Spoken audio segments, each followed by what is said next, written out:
ఎన్నికలకు ముందే కాంగ్రెస్ కాడి ఎత్తేసిందంటున్నారు బీజేపీ ఎంపీ లక్ష్మణ్. దేశ అభివృద్ధి కోసం అవినీతి రహితంగా మోడీ పనిచేస్తున్నారని, బీజేపీని గెలిపించేందుకు ప్రజలు సిద్ధంగా ఉన్నారని అంటున్నారు.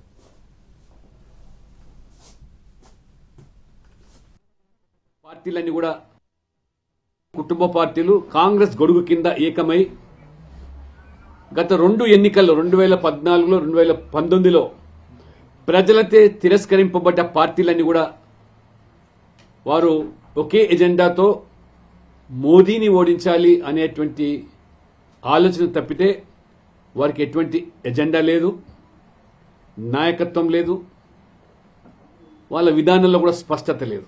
ఇవాళ కనీసం గత 2 ఎన్నికల్లో వారు సాధించినటువంటి ఓట్ల సీట్ల శాతం చూసినట్టయితే